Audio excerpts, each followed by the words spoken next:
যেহেতু এখন রাজনৈতিক প্রবাহ, নির্বাচনী প্রবাহ, সোজা বাংলায় ভোটের প্রবাহ, তো এর সঙ্গেও তিনিও যুক্ত হয়ে পড়েছেন, যেহেতু তিনি একজন রাজনৈতিক কর্মী। তো সোজাসুজি নীলিম মেজদার কাছে চলে যাচ্ছে। আর বর্তমানে যে রাজনৈতিক প্রবাহ, এই যে দল বদলের বিষয়টি, এইটি সামাজিক ক্ষেত্রে, সামাজিক ক্ষেত্রে কীভাবে প্রভাব ফেলবে কি না, এটার কি ভালো লক্ষণ, কি লক্ষণ আছে, কোন কোন দিক আছে, একটু নীলিম মেজদা যদি আমাদের বলেন। আসলে দেখুন, রাজনৈতিক দর্শন ব্যক্তিকেন্দ্রিক। যে ব্যক্তি যে তত্ত্বে বিশ্বাস করে সেই তত্ত্বকে অনুসরণ করার প্রয়াসী হয়। কিন্তু দলত্যাগ, দলে যোগদান, এগুলো যে দল ছাড়েন বা যে দলে ঢোকেন তাদের রাজনৈতিক দর্শনের উপর নির্ভরশীল আর ব্যক্তিকেন্দ্রিক। এখানে আমার উপলব্ধি, আমি তো এ ধরনের ভাবনা চিন্তায় যেহেতু বিশ্বাসী নই, আমার থেকে ব্যতিক্রম তো হবে। তার মানে আপনি বলতে চাইছেন দল বদলের রাজনীতিতে আপনার কোনো আস্থা নেই, এবং এইটা সামাজিক ক্ষেত্রে, সাংস্কৃতিক ক্ষেত্রে এই প্রবণতা ভালো নয়। আস্থার ব্যাপার নয়। ধরুন আমরা, যেমন আমি কংগ্রেস করতাম, জাতীয় কংগ্রেস থেকে তৃণমূলে এসেছি, আদর্শগত বিচ্যুতি হয়নি, কিন্তু আদর্শ একই, কারণ কংগ্রেস থেকেই তৃণমূলের জন্ম। কিন্তু বাকি কেউ যদি কোনো রাজনৈতিক আদর্শ চেঞ্জ করেন, তার মতাদর্শ, সেটা তার ব্যক্তিগত মতামত, ব্যক্তিগত ভাবনা, সেখানে আমি আমার কোনো মতামত প্রয়োগ করতে পারবো না। যেহেতু এই জিনিসটা এখন প্রাধান্য পেয়েছে, এই জন্যই আমি এইটা নিয়ে একটা বিতর্ক তৈরি করতে চাইছি। আপনি দীর্ঘদিনের পর খাওয়া মানুষ, সাংস্কৃতিক ক্ষেত্রে, ক্রিয়া জগতে, তো আপনি যাই বলুন, নীতিগত এই যে বারবার করে যাই বলুক না কেন, আদর্শ যে ছিল আগে, এখন দল বদলটা কি সেই আদর্শের উপর ভিত্তি করে হচ্ছে বলে আপনি মনে করেন? আপনি যদি বিষয়টাকে রাজনৈতিক দর্শনের আদর্শ ভাবেন এক কথা, আর যিনি করছেন তার আদর্শ ভাবেন তার আর এক কথা। বুঝতে পেরেছি? হ্যাঁ, নিশ্চিত উনি বোঝাতে পেরেছেন। পরিষ্কার বোঝা যাচ্ছে যে নীলিম মেজদা এই কথাই সাধারণ মানুষের কাছে আমাদের মাধ্যমে বলতে চাইছেন। আদর্শবিহীন এই যে দল বদল খালি রাজনীতির ক্ষেত্রে, তার জন্য কি কি বিষয় রয়েছে বর্তমান অবস্থায় তিনি জানেন, তিনি সেইগুলো প্রকাশ করছেন না। তবে তিনি এই দল বদলের রাজনীতিতে তিনি বিশ্বাসী নন। যাই হোক, বর্তমান পরিস্থিতিতে যে এই যে বনগাঁ কেন্দ্রে শান্তনী ঠাকুর দাঁড়িয়েছেন, আপনাদের প্রতিদ্বন্দ্বী বিশ্বজিৎ দাস দাঁড়িয়েছেন, তো এর কি ক্রিয়া প্রতিক্রিয়া আপনি মনে করছেন? দেখুন, বিশ্বজিৎ দাস পরখাওয়া রাজনীতিবিদ, তিনবারের বিধায়ক এবং কর্মযোগী একটি নাম।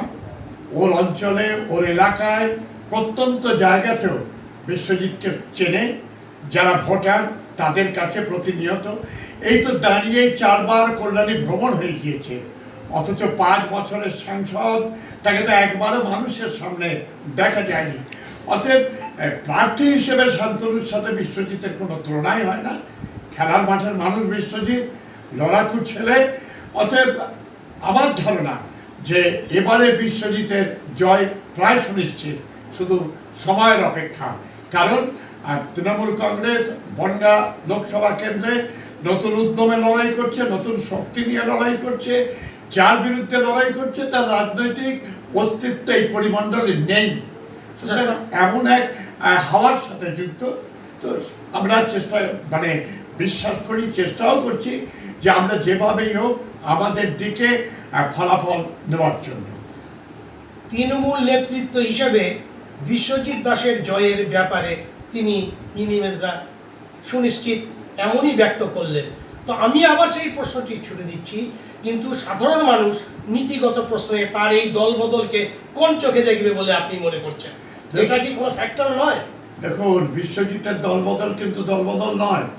বিশ্বজিতের দলবেদল ঘরে ফেরা। দুবারে তিনি বিধায়ক ছিলেন তৃণমূল কংগ্রেসের। তৃতীয়বার কোনো একটা ভাবনা ভুলে যেতে পারেন, কিন্তু পুনঃপ্রত্যাবর্তন সেই ঘরে এসে তার রাজনৈতিক উত্তরণ, বিধায়ক থেকে 3বারের এবার সাংসদে যাওয়ার পাসপোর্ট, আসলে তার কর্মের স্বীকৃতি। তার আদর্শ করে কিন্তু তিনি আসেননি। সাময়িক হয়তো অভিমানে গেছিলেন কোথাও, কিন্তু তার এই প্রত্যাবর্তন কিন্তু ঘরে ফেরা। দুবারের বিধায়ক একটা দলের হয়ে, সেই দলের হয়ে সংসদে প্রতিদ্বন্দ্বিতা করছেন। এখানে নীতি আদর্শ অন্যদের সাথে বিশ্বজিতের তুলনা করা ভুল হবে। আচ্ছা, আরেকটি বলছি যে এই অঞ্চল বিশেষ করে কল্যাণীতে আমরা দেখেছি বা অন্যান্য অঞ্চলে এই যে বলা হতো বামপন্থীদের দুর্গ, কিন্তু তাদের বিষয়ে আপনার কি বক্তব্য? দেখুন, বামপন্থী আদর্শ তো প্রাচীন আদর্শ, তাদের একটা ঐতিহ্য আছে, রাজনৈতিক পরম্পরায় আছে। তো বামপন্থীরা নিশ্চয়ই ভারতের বর্তমান যা পরিস্থিতি, আজকে দিল্লির মসনাদে যারা বসে আছে ভারতবর্ষের সংবিধানকে কলঙ্কিত করছেন, আমার ধারণা, বিশ্বাস, এই কলঙ্কের ইতিহাসকে দীর্ঘস্থায়ী হতে দেওয়ার কোনো পরিকল্পনা বামপন্থীদের নেই। তারা নিজেদের যা ভাবনা, নিজের যে মত, সে মতটাকে গণতন্ত্রের যে পরিকাঠামো তার মধ্যে বিচার করে সেই ভূমিকায় পালন করবে। তো আমি বলছি এই ক্ষেত্রে, এই রাজনীতির ক্ষেত্রে এ বছরের 2024-এর এই যে রাজনীতির ক্ষেত্রে এই পশ্চিমবঙ্গে তাদের কি রকম প্রভাব পড়তে পারে আপনার ধারণা? দেখুন, বামপন্থী শক্তি তো ধীরে ধীরে ক্ষীণ হচ্ছে, তবুও এইটাই হচ্ছে আমাদের পশ্চিমবাংলার রাজনীতির ক্ষেত্রে সবচাইতে দুর্বল জায়গা। বামপন্থী যদি আজকে তাদের নিজেদের ভূমিকা নিয়ে প্রতিষ্ঠিত থাকতো, তাহলে যে দলটি দেশের ক্ষতি করছে তাদের এত বারবারন্ত হতো না।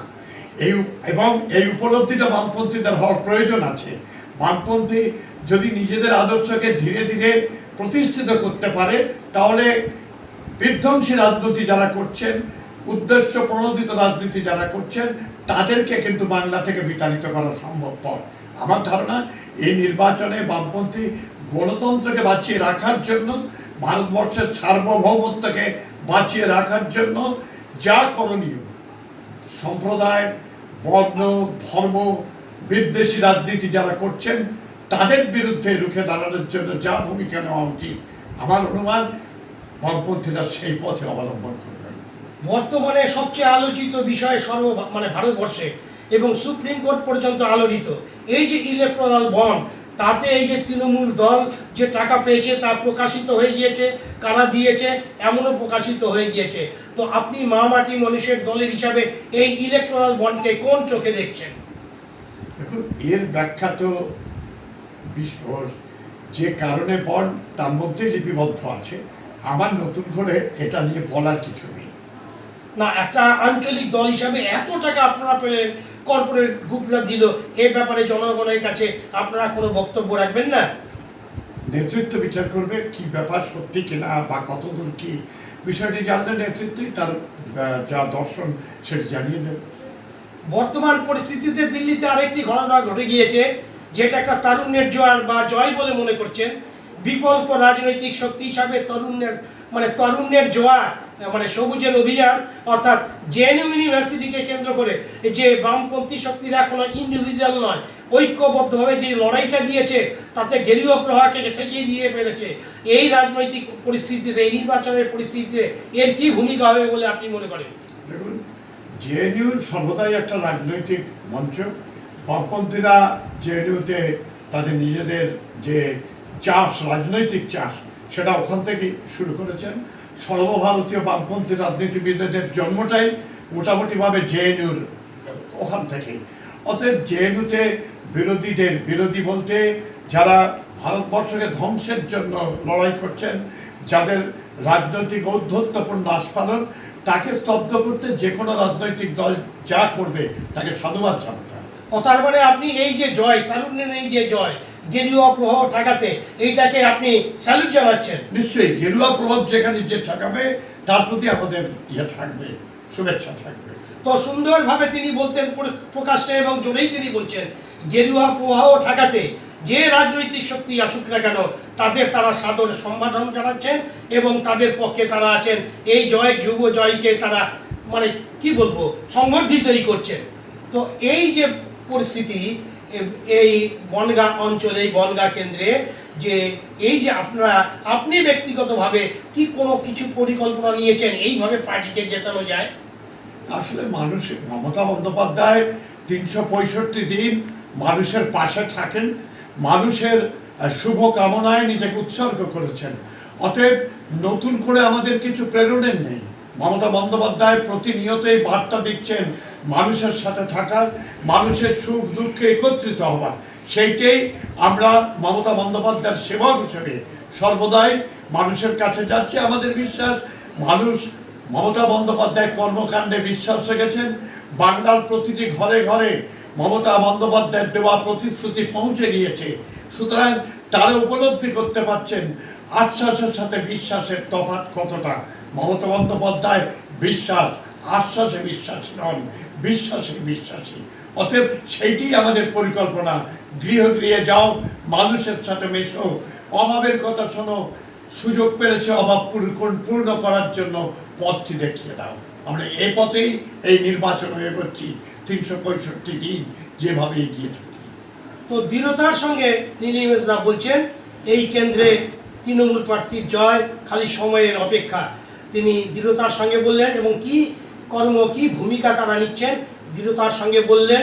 অন্যদিকে তিনি যে যুবর যে জয় দিল্লিতে, তাকেও তিনি স্বাগত জানালেন। আপনারা দেখতে থাকুন নিউজ হোয়াট অ্যাবাউট দেখুন, লাইক করুন, শেয়ার করুন।